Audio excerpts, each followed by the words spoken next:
आता मुंबई आणि उपनगरातल्या टॉप 9 न्यूज बघणार आहोत। दादरमधल्या सिद्धिविनायक मंदिरात दर्शनासाठी भाविकांची मोठी गर्दी। अंगारकी चतुर्थी निमित्तानं भाविकांच्या दर्शनासाठी मोठ्या रांगा। मुंबईची हवा धोकादायक श्रेणीमध्ये। मुंबईतील हवेचा गुणवत्ता निर्देशांक 121च्या घरात। नागरिकांना मास्क वापरण्याचं आवाहन।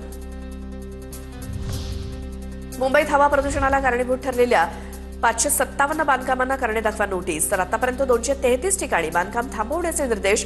हवा प्रदूषण नियंत्रणात आणण्यासाठी महानगरपालिका प्रशासनानं विभाग स्तरावरती केली कारवाई।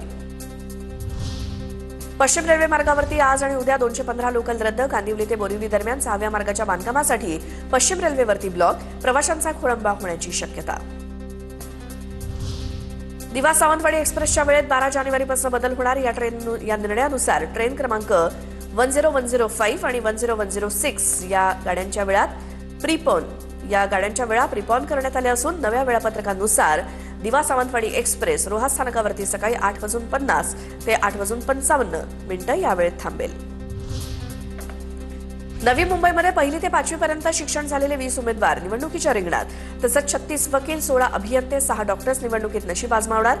तर 499 उमेदवारांपैकी 201 जणांनी पदवी आणि पदव्युत्तर शिक्षण घेतल्याची माहिती।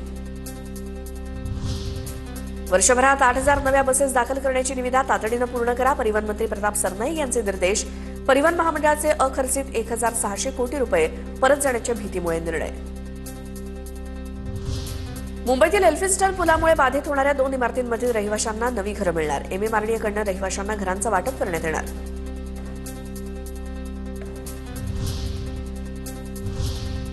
त्यानंतर बघणार आहोत पुणे जिल्ह्यातल्या टॉप 9 न्यूज।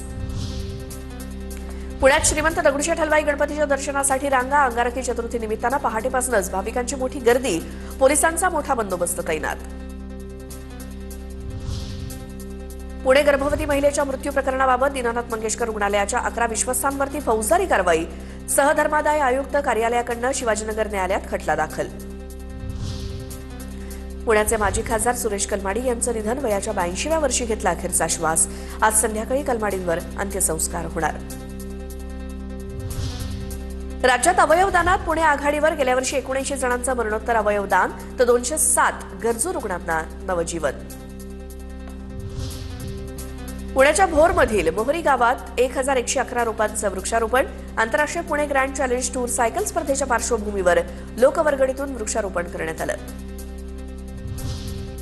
पुण्याच्या आंबेगावात माजी विद्यार्थी प्रबोधिनी लोणी यांच्या वतीनं भव्य मॅरेथॉन स्पर्धा। 4000हून अधिक स्पर्धकांचा उत्स्फूर्त सहभाग। पुणे शहरातली थंडी ओसरली। पुढील 2 ते 3 दिवस किमान तापमान स्थिर राहणार। हवामान विभागाचा अंदाज।